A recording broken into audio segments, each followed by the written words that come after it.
Jadi problem di Pasar Kranji ini adalah tidak terbangunnya gedung utama. Jadi selama 2 tahun itu kondisi teman-teman di penampungan itu kondisinya memprihatinkan. Yang pertama, turunnya omset udah jelas. Kedua, lahan parkir yang tidak ada. Jadi pembeli itu segan juga ke Pasar Kranji. Kemarin sempat ada penyegelan untuk teman-teman pedagang. Alasannya gitu. apa? Alasannya karena sebagian teman-teman itu dia belum bayar DP sama sekali di 0%. Memang 0%. Kita tahu di perjanjian kerjasamanya itu tertulis ada sanksi apabila pedagang tidak membayar DP, tapi tidak disebutkan sanksi kepada pengembang apabila tidak membangun gedung gitu kan. Selama 2 tahun ini kan nggak ada pembangunan segala macam, itu tidak tertulis di dalam perjanjian kerjasama gitu. Oke, selanjutnya Pak Mul mungkin ada mau tambahkan. Sebetulnya semuanya ini kan pengennya pasar segera dibangun, keinginan dari para pedagang. Seiring dengan waktu ternyata kan pembangunan berjalan tersendat-sendat, termasuk TPS juga itu dimulai bangun di bulan November tahun 2018, mulai pengerukan untuk TPS bawah. Kalau kita lihat makranya ini juga kan karena ada konflik antara Pemkot Bekasi dengan PT Anissa Bintang Blitar. Kalau kami pedagang menanyakan kenapa pembangunan nggak segera dibangun induknya, ini udah berjalan 3 tahun lebih ya, 3 tahun lebih. Dari PT Anissa karena SPL belum diserahkan atau belum diterbitkan. Di satu sisi pemerintah menanyakan bahwa kita tanya bahwa kenapa SPL belum diterbitkan, karena kompensasi retribusi kewajibannya belum dibayar ya. Inilah yang menjadi kendala. Seharusnya dari pemerintah dan Pemkot Kota Bekasi duduk bareng untuk menyelesaikan persoalan ini. Jadi jangan pedagang jadikan korban. Dan kita bukan tidak tahu bahwa memang nggak usah kita menutup mata, semua pedagang tahu. Kita tahu kok, perkenalan saya dengan Pak Iwan Hartoni sebagai Presiden Direktur PT Anissa Bintang Blitar diawali di akhir bulan 6 tahun 2017 ya. Dan semua tahu bahwa memang PT Anissa Bintang Blitar adalah kesulitan masalah keuangan modal investasinya. Intinya sebenarnya begini, kita tetap mendukung siapapun yang membangun, termasuk PT Anissa. Kalau memang masih siap membangun, kita dukung. Yang penting pasar segera dibangun. Itu dan kewajiban pedagang, insya Allah sekarang ini, karena kan rasa kepercayaan pedagang ini sudah tipis, mungkin di ambang 0% ya. Inilah bagaimana caranya untuk mengobati luka para pedagang ini bangun. Pada dasarnya APKI Perjuangan Kota Bekasi, Asosiasi Pedagang Kaki Lima Indonesia Perjuangan, itu mendorong agar PLT Wali Kota Bekasi Mas Tri Adianto itu memperhatikan betul daripada persoalan ekonomi kelas menengah sampai dengan ke bawah, khususnya adalah para pelaku usaha mikro kecil menengah, yang dalam hal ini barusan saya melihat ada 4 tuntutan dari para pedagang, karena pelaku UMKM yang terdaftar di Kemenkop untuk penerima bantuan permodalan yang diusulkan oleh Dinas Koperasi itu berjumlah 150.000. Salah satunya adalah pelaku UMKM daripada Pasar Kranji yang ada di Kecamatan Bekasi Barat di Kota Bekasi. Jadi sekali lagi kami mendorong agar PLT Wali Kota Bekasi Mas Tri Adianto memperhatikan betul persoalan ekonomi daripada kelas menengah sampai dengan ke bawah. Kemudian kepada pelaku UMKM yang ada di Kota Bekasi hendaknya bersinergi, berkolaborasi, karena APKI Perjuangan tagline-nya adalah penggusuran no, pemberdayaan yes. Jadi dalam hal ini APKI Perjuangan Kota Bekasi akan mengawal ketat daripada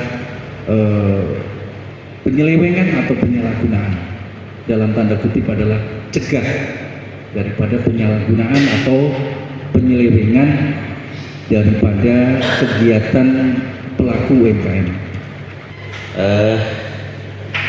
Saya mendengar penjelasan dari Pak Wawan, Pak Mul, tidak segalak apa yang di video yang saya baca ya. Oh begitu. Mungkin sekarang situasinya Dan mendukung. tuntutannya kan segera dibangun, kemudian putus kontrak dengan PT Anissa Mangkrak, karena mangkrak. ya, karena sudah 3 tahun. Oke. Terus apa lagi? Ya, TPS perbaikan itu saya kira persoalan-persoalan teknis ya. Begitu juga dengan Pak Mu. Saya dalam bersikap, dalam bertindak, dalam berbuat apapun dalam revitalisasi ini terikat pada PKS, perjanjian kerjasama antara yang saya tanda tangani sebagai presiden direktur dengan wali kota. Itu acuan hukum saya, pedoman saya itu. Baru kemudian yang lain-lain berupa aturan pelaksanaan atau pelaksanaan teknis di lapangan. Jadi saya ingin menanggapi, ingin percepatan. Saya geli atau pemutusan geli kalau berdasarkan pada asumsi. Oh gitu. Ya harus kembali kepada dasar hukum PKS. Kalau mau percepatan itu seperti apa sih? Dasar hukum ada pasal yang mana? Jadi asal bunyi gitu. Benar. Tapi kemudian dipublikasikan gitu. Saya ingin menampilkan sajian saya kali ini meneliti perwakilan pedagang atau yang mengaku perwakilan pedagang. Titik 2, ini tanda tanya nih, pahlawan atau penipu. Saya akan buktikan berdasarkan pada fakta-fakta dan PKS, karena acuan saya pada PKS. Nah, baik, saya paparkan dulu secara singkat kronologi. Oke. Mau secara Ya. lisan apa tertulis di sini kita Ya, sediakan? Bapak Ibu sekalian, kalau tadi Pak Mul mengatakan sudah 3 tahun ini terlambat, terus pasal yang mana itu gak dia sebut? Terlambatnya itu di pasal yang mana ya? Diatur pada pasal yang mana sehingga terlambat? Nah, baik, saya jelaskan. Saya PT Anissa Jalan Blitar hadir di pasar itu sudah 61 bulan. 61. Jadi bukan 36 bulan yang dikatakan tadi 3 tahun. 61 bulan, yaitu sejak saya ditetapkan atau PT Anissa Bintang Blitar ditetapkan sebagai pemenang tanggal 14 Februari 2018 sampai dengan sekarang mungkin sudah mau 62 bulan, 61 lah, 61 bulan, yaitu Februari 2023. Nah, dari rangkaian 61 bulan ini, peristiwa ini, saya bisa jelaskan bahwa 61 bulan ini hanya 4 bulan yang digunakan oleh PT Anissa. Selebihnya penundaan revitalisasi karena 22 bulan karena pilkada wali kota. Kedua, 14 bulan karena COVID. Kemudian 8 bulan atau 6 bulan mungkin karena perpindahan pedagang, ya, perpindahan pedagang dari gedung lama sampai pembongkaran gedung yang lama sampai dengan perataan sampai selesai rata dengan tanah, selesai pembongkaran 6 bulan. Setelah itu sudah kosong itu gedung, masih dalam bentuk lubang besar sehingga perlu pengurukan, belum juga bisa dimulai. Karena apa? Karena harus menunggu IMB. Harus menunggu IMB. IMB berapa lama? 10 bulan Bapak Ibu sekalian. Bisa nggak membangun 10 bulan? Makanya jangan asbun gitu. Akhirnya buat dosa kan. Nah selama ini PT Anissa diam karena apa? Akhirnya kalau saya diam ini kan framing dibentuk bahwa biang keroknya PT Anissa. Kita lihat. Nah setelah 10 bulan lahirlah IMB 6 Juni 2022. 6 Juni 2022 IMB. IMB itu sudah diserahkan mau ngebangun. Nggak boleh karena menurut PKS ya ada SPL. Ya kata Pak Mul ini salahnya yang mana ini? Pemkot karena belum bayar kompensasi. Ya Pemkot yang salah. Katanya kata PT Anissa harus ada SPL, memang ada PKS. Kalau Pak Mul menjawab begitu seperti orang nggak ngerti gitu loh.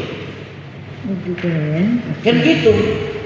Kalau umpama yang ngomong itu kawan-kawan di luar yang nggak pernah baca, yang nggak pernah bergaul, nggak pernah diskusi dengan saya sekian tahun, ya saya maklumi.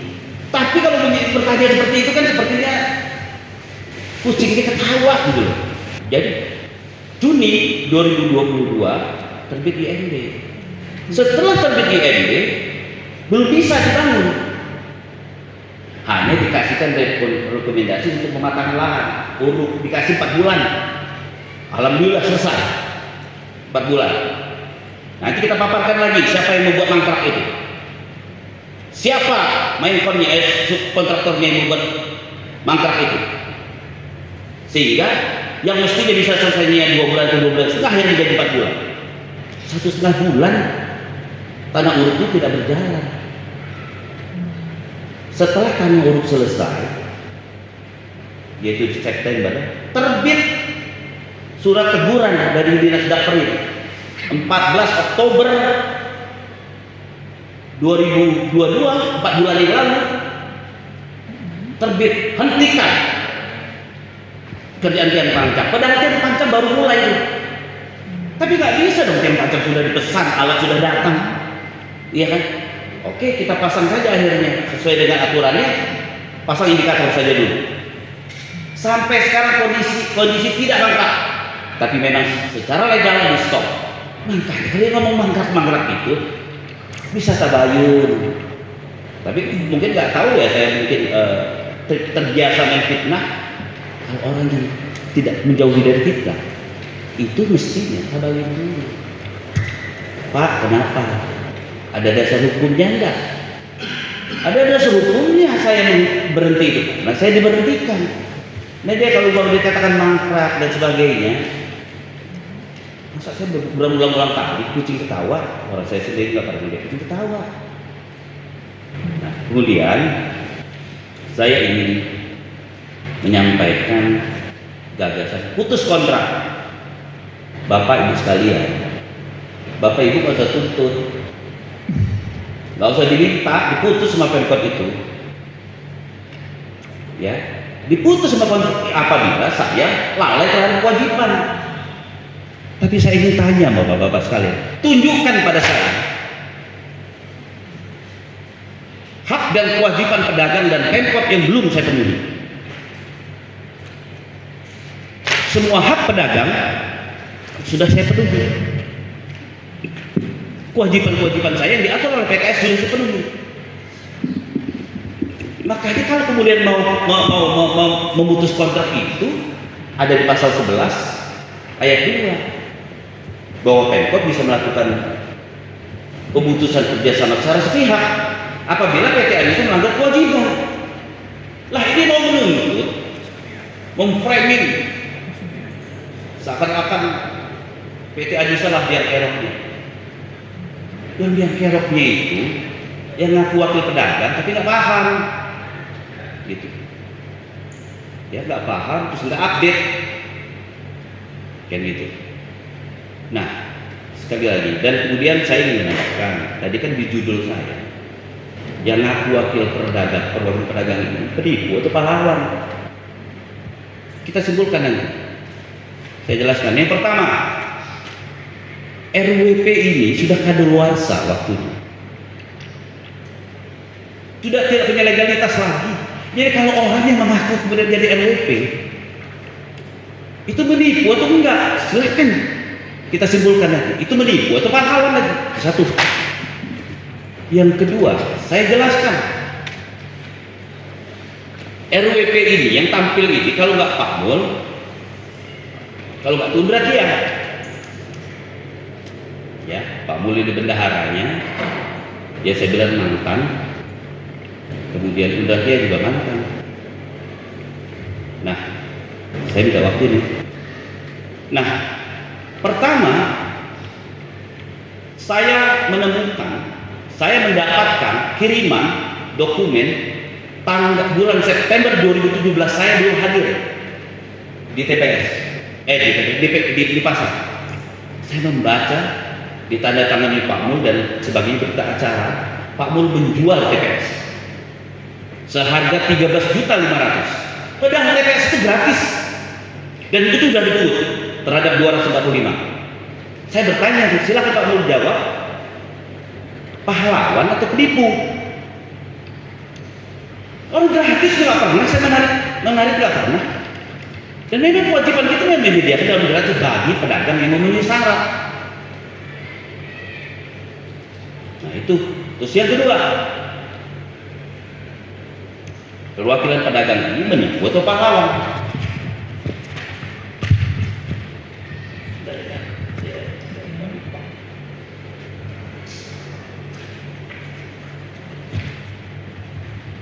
Tapi rolling door dibangun oleh namanya RWP. RWP menjadi lembaga bisnis. Padahal ini lembaga nirlaba, nggak boleh dapat keuntungan. Dijual sekitar 2 juta atau 2.300.000 atau berapa, nanti konfirmasi sama Pak Mul. Dibangunlah. Dan pedagang harus bayar rolling door itu. Nah, harganya mungkin ya sekitar 1 juta atau berapa, ada keuntungan di situ. Dan alhamdulillah, dan saya sudah somasi modalnya dari PT Anissa. Sampai sekarang tuh pedagang-pedagang tuh sudah dipungut, belum ada pembayaran tuh, belum ada pembayaran. Saya tidak persoalan, cuma saya pernah dengar ada di video kampanye negatifnya Pak Mul mengatakan saya pilot tidak punya modal. Jangan nanti saya bersama dengan itu lu belum bayar 800 juta uang untuk modal pembangunan rolling door. Padahal rolling door itu sudah dibayar sama pedagang, entah selesai atau tidak ya tanggung jawab dia. Kembalikan uang saya. Maka kita lihat RWP ini sebenarnya lembaga nirlaba apa mencari untung atau ngegarap pedagang. Kemudian pengelolaan air bersih, saya dapat dokumennya. RWP mengaku dia sebagai pengelola air bersih. Alasannya karena dibiayai, dimodali pembangunan fasilitas air bersihnya oleh RWP. Ya kan begitu. Lah lu, saya uangnya dari mana? Kalau gitu kan, dikelola selama 2 tahun. Akhirnya kami ambil alih, kami yang sekarang mengelolanya. Artinya ini Pak Wawan ini mungkin udah paling pinter nih. Menurut saya, silakan jawab, itu nipu atau pahlawan? Nah, kemudian saya tadi menyebutkan tanah uruk. Saya pernah dengar Pak Mul ini mengatakan vendor itu belum dibayar, kan gitu, oleh PT Anissa Bintang Bintang, khususnya tanah uruk deh. Loh ya nggak apa-apa, itu hubungan perdata antara saya dengan vendor atau supplier, boleh. Di mana undang-undang yang saya langgar? Di mana PKS yang saya langgar? Nah, kemudian untuk cerita awal, Pak Mul ini menandatangani kontrak atau orang yang disuruh, perusahaan yang ditunjuk oleh Pak Mul, yang dipercaya Pak Mul,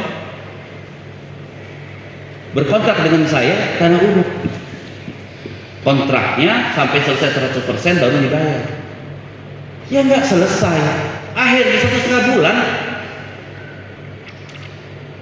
tanah urut itu nggak selesai, mangkrak. Saya ganti dengan vendor yang lain. Saya bertanya sekarang. Saya bertanya, kalau sudah mangkrak begitu tanah urut itu, siapakah yang memberikan sumbangan terhadap tertundanya, bermasalahnya, tertundanya ini di lapangan? Pak Mul aja jawabnya. Dia yang berkontrak, dia kemudian tidak menjalankan, dan kemudian gembar-gembor, Pak Iwan belum bayar. Lah, lu putus kontrak. Kemudian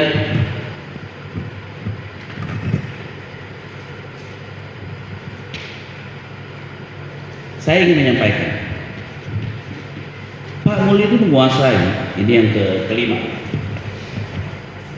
menguasai kurang lebih 100 unit kios dan los senilai kurang lebih 18 miliar. Begitu dengan atas nama Pak Mul sendiri dan keluarganya, istri, anak, dan sebagainya. Kemudian karena dia punya 100 itu, begitu juga Undrakia punya 48. Kemudian dapat hak mendapatkan TPS. TPS ini disewain. Silakan dijawab asumsi saya benar atau tidak. Nah, uang dari sewa itulah yang dibayar ke uang muka. Mungkin begitu. Tapi saya bukan urusan saya lagi. Tapi kan sudah kebaca ya. Undrakia 48. Sekitar kalau berdua itu sekitar hampir 22 miliar. Bapak mau tahu berapa persen itu dari dua orang ini? Dan yang diambil oleh Pak Mul ini adalah posisi strategis. Saya bertanya Bang Wawan, ya, kalau ada posisi strategis, Anda diambil pedagang lain diambil sisa, saya bertanya, menipu apa Pak Wawan? Ya, diambilnya posisi strategis. Dan ketika kita nantinya akan menagih, karena kewajibannya sekitar mungkin 1,5 miliar, mungkin baru dibayar 1,2, mungkin 10% diselesaikan, apalagi mau sampai 40% sebagaimana diatur oleh PKS. Pertanyaan saya, ya, ini berpotensi saya segel. Karena apa? Saya punya hak menerima uang muka 40%, terhitung sejak pedagang belum masuk TPS itu 10%. 1 bulan setelah pedagang di TPS 10%. 20%. Kemudian terakhir 2 bulan setelah di tempat penampungan 20%, sehingga 40%. 3 bulan di TPS harus membayar 40%. Bicaranya PKS lah Bu. Kalau acuannya asumsi, kacau dunia ini, nggak ada kepastian hukum. Jadi Bapak Ibu bayangkan, atas nama RWP menguasai tempat-tempat strategis kios dan los yang kemudian dijadikan calo, sehingga nanti pedagang akan membeli dengan harga yang lebih mahal. Ya, kita PT Adisa sudah melindungi, sudah mentoleransi, memberikan kebijakan yang mestinya 3 bulan tidak ditagih sampai 2 tahun. Tidak ada alasan harus bayar, itu bunyi PKS. Kalau tidak terima PKS, silakan keluar dari TPS. Ya, nah jadi kalau bunyi hentikan pembayaran uang muka, saya akan dirugikan. Saya tidak tahu itu apakah itu masuk delik aduan pidana penghasutan. Ya, kita lihat aja nanti. Seperti apa. Cuman yang saya dengar suara itu menghentikannya itu 2 orang, Mas Wawan sama Undrakia. Tapi itu atas nama RWP. Artinya hasutan untuk tidak membayar itu terorganisir. masif dipublikasikan, masif dan terstruktur karena ada yang mengaku pengurus RWP. Nah, itu bukan kalau Wawan sendiri yang tidak bayar nggak apa-apa. Tapi ketika itu menjadi gerakan terstruktur, masif dan terorganisir, itu masuk ke wilayah publik yang ada pihak yang dirugikan, punya hak hukum untuk melakukan gugatan hukum. Kita lihat nanti penghasutan itu. Kemudian ada lagi pernyataan yang keluar dari PKS. Indra-Kia mengatakan bahwa PT Anissa tidak bisa menjual TPS ya di kios-kios walaupun sudah bayar uang muka tapi tidak memenuhi syarat sebagaimana diatur PKS. Dari mana itu aturan di pasal berapa di PKS itu? Kenapa Indra-Kia dan mungkin juga Pak Mul khawatir kalau sampai saya jual karena TPS-nya itu sudah disewakan kepada orang lain? Dugaan saya sudah disewakan orang lain. Ketika itu harus saya jual kepada pihak lain, maka saya akan kosongkan. Artinya kosongkan itu artinya saya segel. Maka ada potensi hukum yang akan dihadapi oleh mereka-mereka yang menyewakan tapi kemudian tidak bayar uang muka sesuai PKS. Nah, kalau kita lihat dari rangkaian peristiwa, dari kronologi bahwa tertundanya atau keterlambatan pembangunan pasar ini tidak ada kontribusi dari PT Anissa Mandiri, tapi akibat atau risiko dari kebijakan-kebijakan yang dikeluarkan oleh Pemkot, mulai dari Pilkada, Covid, bidang pedagang, pembongkaran, IMB, kemudian sampai pada penghentian. Jadi Bapak Ibu sekalian, sampai sekarang, nah tadi ada pertanyaan dari Pak Mun tentang SPL. Memang SPL belum terbit. SPL itu adalah argo waktu dimulainya revitalisasi. Apa argo waktunya? Argo dimulainya revitalisasi sebagaimana hak pihak PT Anissa berhak untuk revitalisasi terhitung sejak tanggal penyerahan lapangan. Kemudian dari SPL itu dimulainya tagihan kompensasi. Nah, jadi kalau kita ingin bersikap terhadap revitalisasi pasar tradisional, terutama apalagi secara umum pemerintahan, ya pegangannya pada aturan. Baiklah, saya Jadi 5 menit lagi Pak. ya sudah. Tadi kan saya belum menanggapi persoalan tidak ada modal. Dari uraian cerita saya tadi, Pak Mul yang menuduhkan saya tidak punya modal, maka kita dapat kesimpulan itu Pak Mul sedang menuduh saya mengatakan dirinya sendiri, atau pengakuan dia tidak punya modal untuk nanti melunasi sampai 40%. Jadi satu telunjuknya nunjuk ke hidung saya, 4 telunjuknya ke 4 jarinya ke diri sendiri. Nah, soal modal saya jelaskan. Saya berpegangan pada PKS. Bagaimana mengukur PT Anissa ini punya modal atau tidak? PKS apa? Terpenuhinya kewajiban. Lah kalau kewajibannya sudah terpenuhi ya sudah cukup. Memang begitu. Kemudian apa hak-hak pedagang yang tidak terpenuhi? Dan sebagai catatan saya mengingatkan kepada Mas Wawan ini hipokrit. Ya, mewakili pedagang atas nama paguyuban lah apa, tapi mencela-mencela. Situasional maksudnya. Situasinya berubah, dia berubah lagi. Awal pertama disebut tadi sama Pak Mul, menolak revitalisasi. Sekarang berubah lagi ya. ya kan, minta percepatan. Tapi sebelum minta percepatan, pernah saya ingat rapat. Semoga Mas Wawan bisa jujur atau mengingkari nggak? Rapat di ruang sekretaris dinas Dakprim. Dihadirilah, wah istimewa benar ini. Saya dipanggil secara kedinasan untuk bertemu rapat dengan Mas Wawan ini berdua dengan Bu Ita. Hadirlah di situ Bu Ita, Pak Wawan, Mas Wawan, Pak Romi sekretaris, kepala dinasnya Pak siapa itu namanya, Pak Teddy, kemudian kabitnya itu kalau salah Pak Endang, kalau nggak salah juga ada pasarnya, kalau nggak salah juga ada Pak Amas kalau nggak salah. Ya kemudian setelah itu ada foto-foto di situ Mas Wawan. Saya tadi apresiasi sama orang ini, bahwa omongannya bisa dipegang karena wajahnya, tampilannya begitu meyakinkan.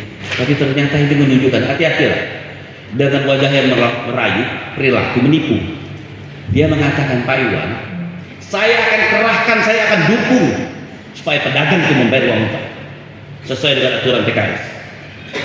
Kalau nanti sudah selesai tanah uruk dan mulai kerjaan panjang, silakan diingkari, nggak apa-apa karena nggak tertulis, nggak ada berita caranya. Ya kan?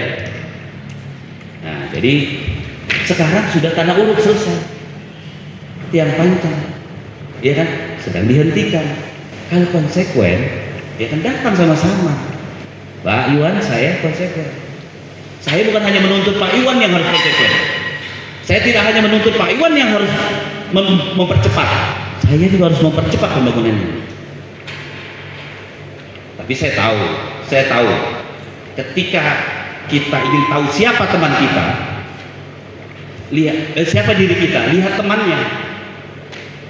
Kalau dia berteman dengan pemabuk, pasti kita ini pemabuk.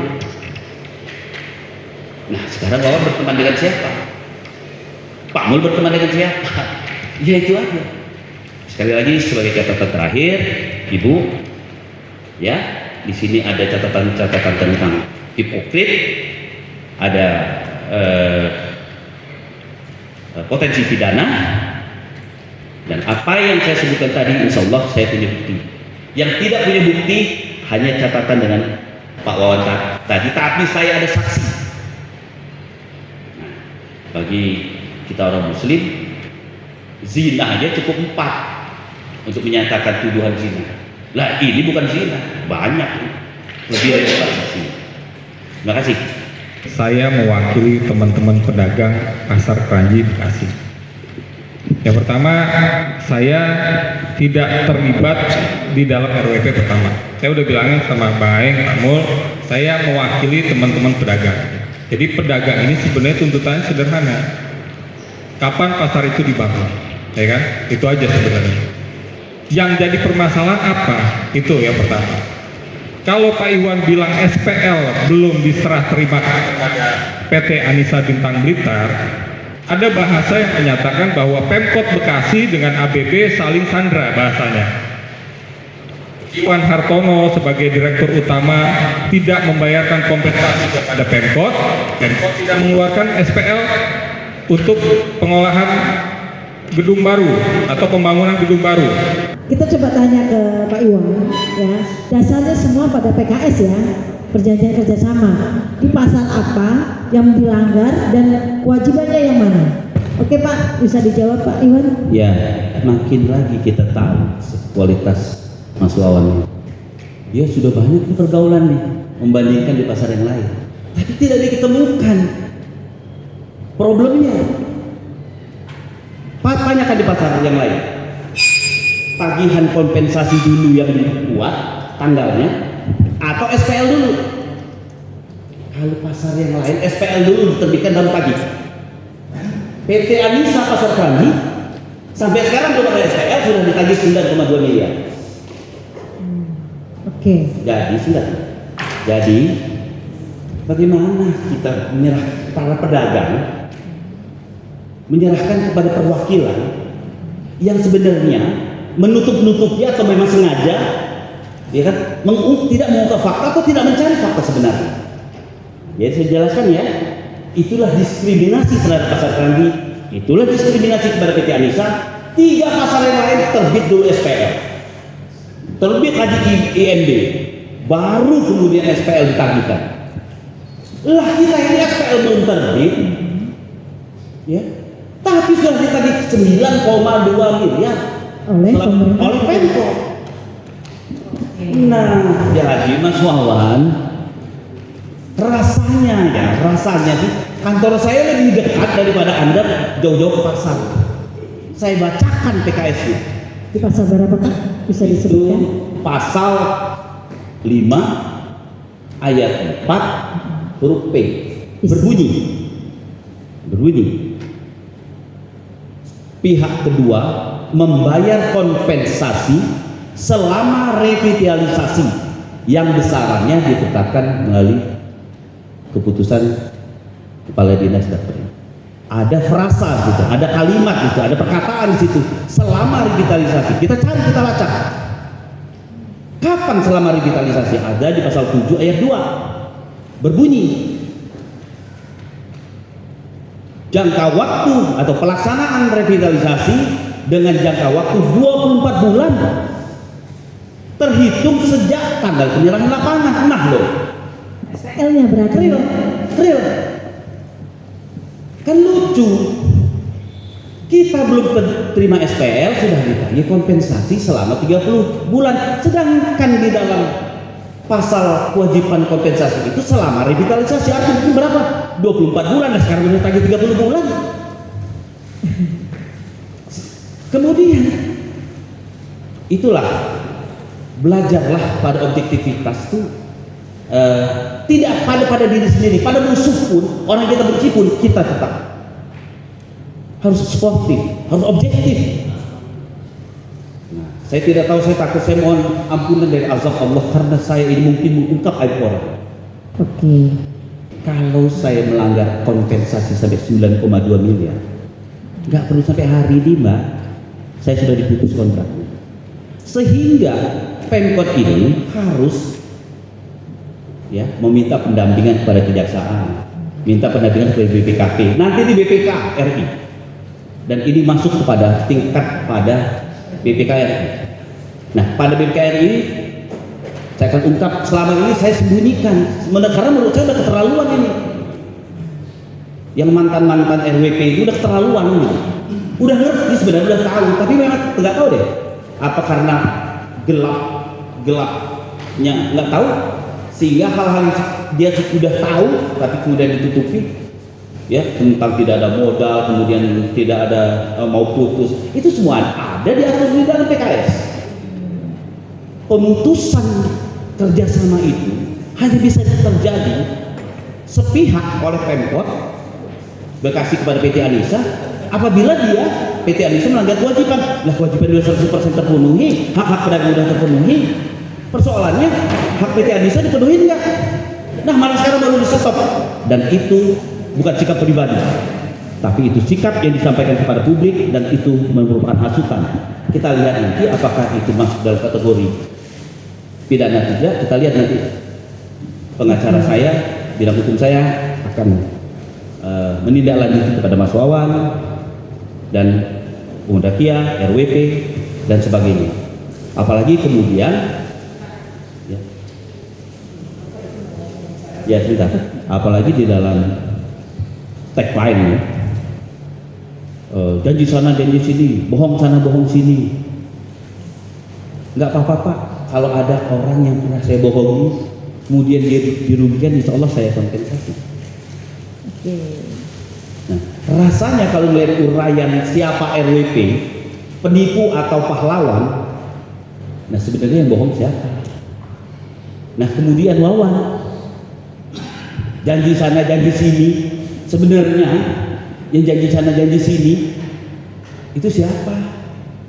Kemudian belum terima SPL sudah obral toko, ini udah mengakui belum terima SPL. Tagline-nya tuh demonya Pak Wawan, Pak ini, Pak Mol, Bang Aing dan sebagainya, itu tagline-nya belum terima SPL. Lah berarti belum bisa ditagih kompensasi, belum bisa dimulai revitalisasi dulu SPL. Tapi Bisa obral sana obral sini, memang bisa.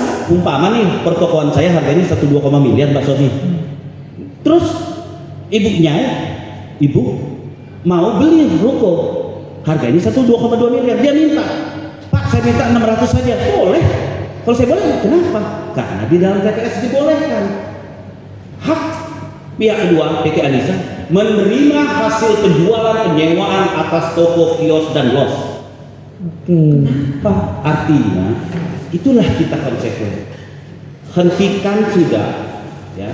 Sebelum saya melangkah kepada wilayah hukum, dan itu tidak akan pernah berhenti wilayah hukum karena ini tidak lama lagi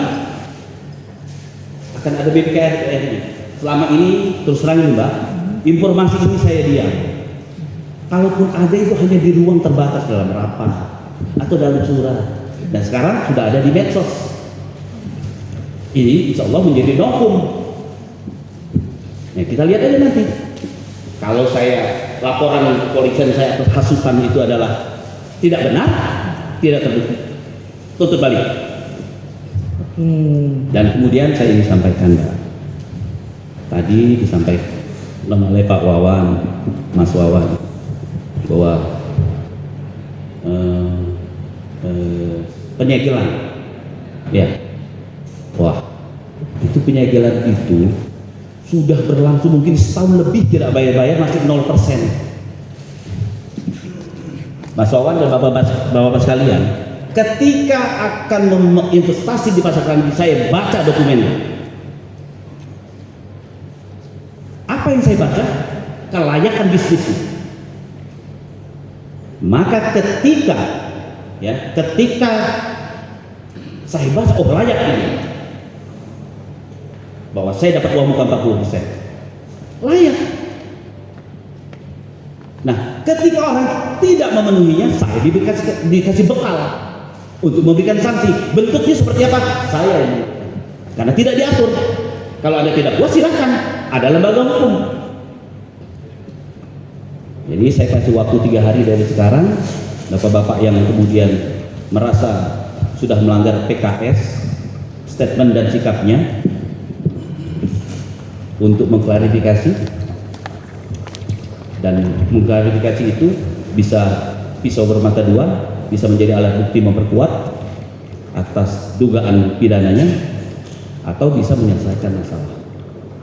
Jadi sekali lagi saya sudah menyerahkan seluruh hak-hak pedagang, saya sudah penuhi semua kewajiban-kewajiban sebagaimana diatur oleh PKS. Sementara hak saya dihambat oleh saudara Wawan, Unrakia dan RWP. Saya dirugikan. Apalagi itu disampaikan dengan atas nama pedagang, berarti terorganisir, dan sampai sekarang masih mengaku pedagang. Nah, saya kira itu dan lengkap. Wawan tidak mengaku RWP, tapi dia mengaku sebagai perwakilan pedagang. Lengkap, terstruktur, terorganisir, dan masif. Terima kasih. Oke, terima kasih Pak Iwan. Bicara RWP nggak legalitasnya itu nggak ada.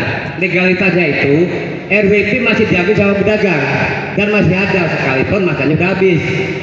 Dan RWP ini adalah panjangan tangan dari para pedagang. Kalau kita bicara legalitas, orang kita itu nggak dinotariskan, tapi diakuin sama pedagang, dan Pemkot Kota Bekasi mengakuin kok. Setiap minta data surat melalui, saya tanya pakai suratnya, surat apa? Pakai surat yang lama, itu sah. Kalau memang PT Anissa Bintang-Bintang, Pak Dr. Anissa kalau punya bukti, ayo, negara kita negara hukum. Saya juga punya bukti data, apalagi saya berbisnis RWP punya pasar rolling. Yang membuat perjanjian kontrak kerjasama itu PT Anissa, bukan RWP. RWP hanya diminta membantu untuk pembayaran, ada bukti-buktinya semua. Jadi jangan menuduh sembarangan. Terus masalah menipu, yang menipu siapa? Oke, nanti tolong bapak-bapak ya datang ke rumah saya punya bukti semuanya.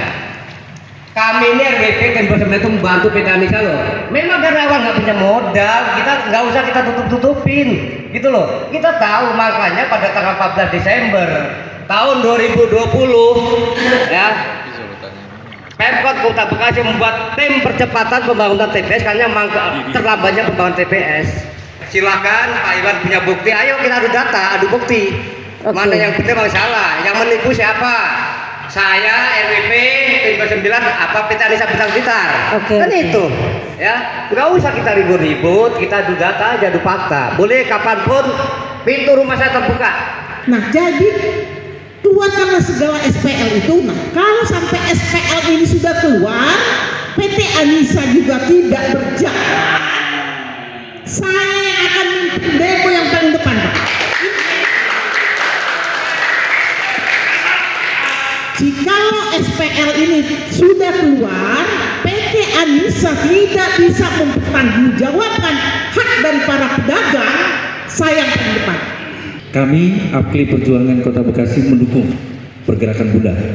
Artinya kami tidak ada keraguan, dan kami berharap kepada rukun warga pedagang itu bergotong royong, kemudian kerja keras, kerja cerdas, sehingga bersinergi dengan stakeholder agar apa yang tadi disampaikan Bunda ini betul-betul menjadi pijakan agar perekonomian di Kota Bekasi berjalan semestinya. Dan ini adalah hak pedagang. Kami mewakili para pedagang ke Bang Iwan agar segerakan, agar tuntaskan. Dan ini menjelang Ramadan, ini betul-betul pedagang berharap penuh, karena keluhan dari rukun warga pedagang itu betul-betul sampai ada yang katakanlah mati ya Bang ya. Jadi ironis, dan saya baru mendengar beberapa minggu ini, begitu ada undangan ini, saya harus mensupport bahwa kami adalah Asosiasi Pedagang Kaki Lima Indonesia, sekali lagi mendorong kepada pemerintah Kota Bekasi agar betul-betul memperhatikan pelaku ekonomi usaha mikro, kecil, dan menengah, khususnya Kota Bekasi. Mungkin itu dari kami. Wassalamualaikum warahmatullahi wabarakatuh. Lah iya, kalau itu permintaan pedagang kan abang kita uji di pengadilan. Nah gitu aja. Apakah itu pidana atau bukan? Karena ada pihak yang dirugikan. Gitu. Dan saya menyambut baik dengan apa kata Pak Mul Sportif. Tidak perlu tabayun kata dia. Tidak perlu klarifikasi lagi. Langsung aja. Ya oke. Saya akan langsung ke lembaga hukum. Padahal kan saya sudah bilang kita selesaikan ini lebih baik sebelum ini melangkah kepada proses hukum. Tapi Pak Mul kan menyambut baik begitu. Gitu. Apalagi dia punya data, nggak apa-apa. Dan gitu kan. Kita sambut baik juga. Ya, ya nggak Bang? Oke. Belum tentu saya benar Bang. Ya kan? Ya. Belum tentu saya benar. Ya kan? Tuntut balik gitu kan. Kebenaran mah cuma satu ya. Iya. Iya, dan kan Tuhan memberikan kisi-kisi. Iya.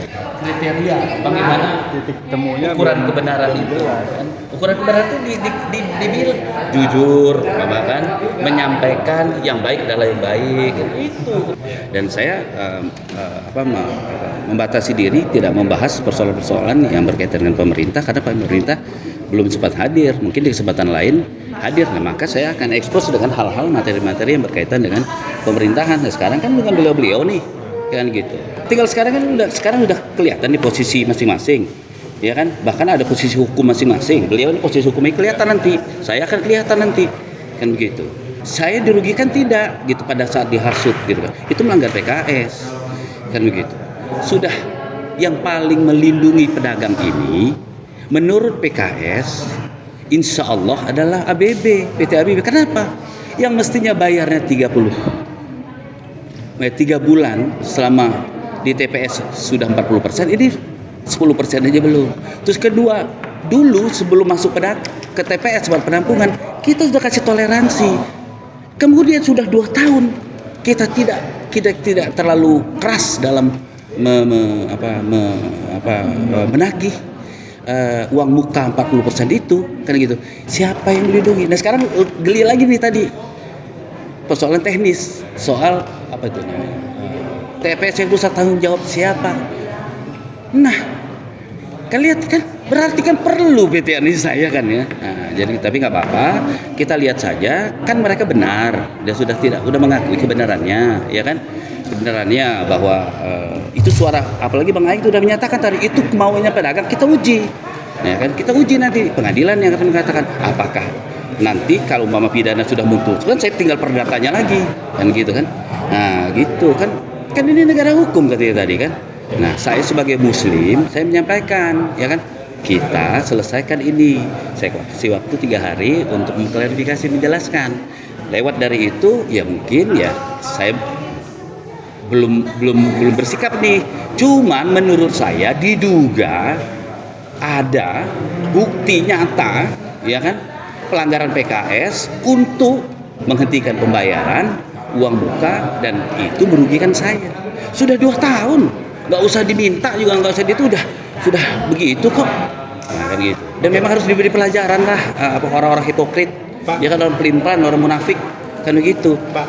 Kemarin di awal alasan apa? Kemudian alasan apa lagi begitu? Nggak bisa. Kan gitu, nggak bisa kita berteman dengan orang-orang yang kemudian di dalam hatinya itu situasional gitu, ya kan, pokoknya apa saja yang punya kesempatan PT ABDB bisa diserang. Kami 1000% mendukung, kami akan ungkap termasuk materi ini nanti, ya kan. Jadi kepada seluruh pejabat apabila sudah tahu ada pelanggaran pidana tetapi membiarkan bahkan menerima dengan baik, mereka mengaku loh menerima dengan baik, sangat baik. Ya, pelanggar hukum, pelanggar PKS diterima dengan baik, bukan diarahkan, diperbaiki. Artinya indikasinya itu ke RWP, Pak. Ya, kalau iya ngaku-ngaku RWP itu, ya kan? Ya, tapi setahu saya memang dia RWP yang kemudian merasa bahwa dia RWP. Dan lengkap lagi ini perwakilan pedagang. Udah jelas itu masif artinya, ya kan? Masif itu, ya kan? Kerjaan rame itu. Bukan kalau Mas Wawan sendiri, ya kan, tidak bayar, nggak apa-apa, memang nggak ada kewajiban, tidak ada paksaan orang itu harus membayar uang muka, nggak ada. Tapi kalau nggak bayar uang muka, ya konsekuen dong, atau nggak terima PKS. Tadi kan katanya tadi kami nggak diajak soal PKS. Ini kan memang lahan punya pemerintah, ini punya kontrak pemerintah, dibangun oleh PT Anissa, konsekuen dong, ya kan, tinggalkan, ya kan. PT Anissa sudah memberikan kebijakan, siapa yang memberikan kebijakan? 2 tahun tidak ditagih. Nah, saya bertanya sekarang, ya, sudah 5 tahun PT Anissa ada di Pasar Keranji sejak 14 Februari 2018. Ya kan, 60 bulan, 61 bulan. Siapa yang cash flow-nya nggak terganggu? Siapa? Perusahaan mana? Iya, jadi sudahlah, ya kan. Orang itu lengkap, jangan melihat pandangannya, kepentingan diri sendiri. Kita lihat aja nanti ya. Saya masih kasih waktu 3 hari karena dari di sini ya kita lihat RWP kan sudah punya posisi bahwa benar, ya kan. Mas Wawan juga merasa benar, ya kan, nggak apa-apa, ya kan. Dari kita lihat, tapi saya merasa dirugikan, ya kan, untuk mengajak orang-orang tidak bayar, menghentikan pembayaran.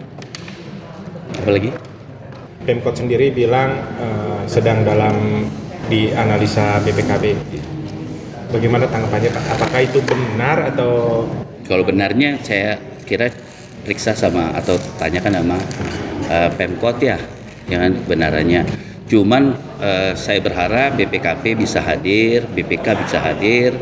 Kita lihat nanti siapakah yang sebenarnya yang mentaati PKS dan siapakah yang melanggar PKS. Siapakah yang melindungi pedagang, siapakah yang mengkhianati. Dari data-data itu kan kelihatan kaum hipokrit, munafik, ya kan.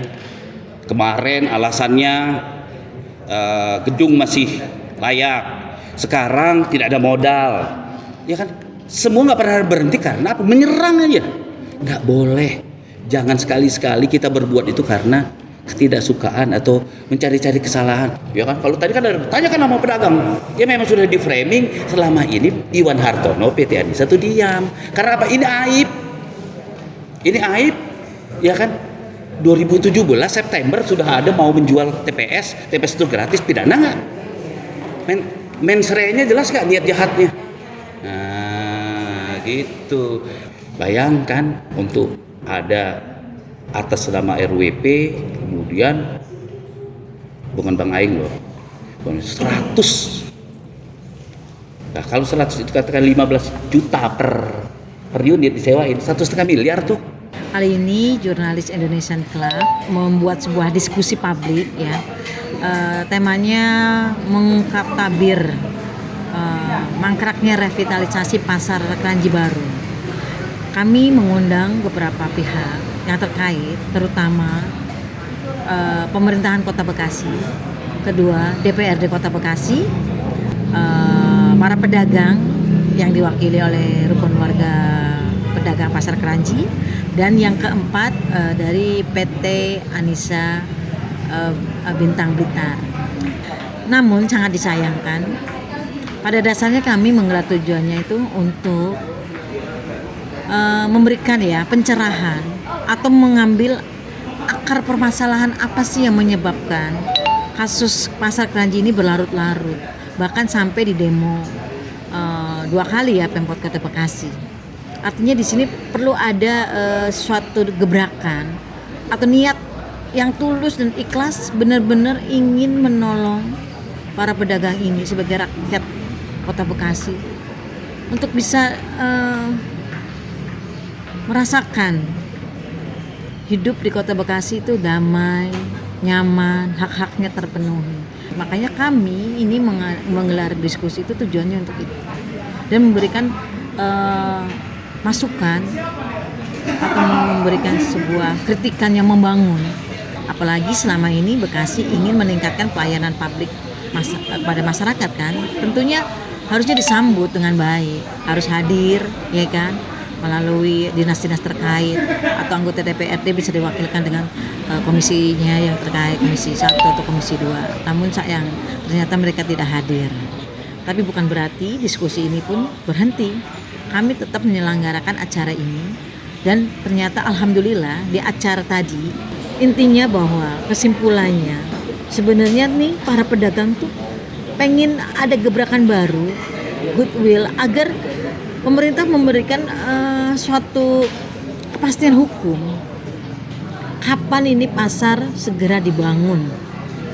Kalau toh memang ada pihak-pihak yang menghambat atau ada pihak-pihak yang merasa menghalangi, harus diselesaikan. Oknum-oknum ini harus dibersihkan, dievaluasi kinerjanya. Dan kalau memang ada hak-hak dan kewajiban yang harus dipenuhi, ya harus disesuaikan berdasarkan PKS ya, perjanjian kerjasama. Kalau memang ada pihak-pihak yang melanggar isi perjanjian PKS, ya harus ditindaklanjuti, harus diberikan ketegasan sehingga tidak akan terjadi kisruh yang berkepanjangan. Sudah hampir 3 tahun para pedagang itu ingin menikmati pembangunan di Kota Bekasi, ya kan. Kalau misalnya Pemkot pun ada kesalahan, juga harus diperbaiki. Kewajibannya apa sebagai pihak pertama ya? Kalau memang masalah surat SPL menjadi haknya ABB, ya tunaikan. Setelah itu buktikan PT ABB mampu nggak membangun pasar itu setelah diberikan SPL. Nanti disitulah akan terjadi penilaian layak apa tidak PT ABB melanjutkan pembangunan Pasar Kranji. Begitu juga pemerintah Kota Bekasi harus berkomitmen menyelesaikan dengan segera. Demikian sih kalau dari kami sebagai panitia penyelenggara Indonesian Journalist Club ini.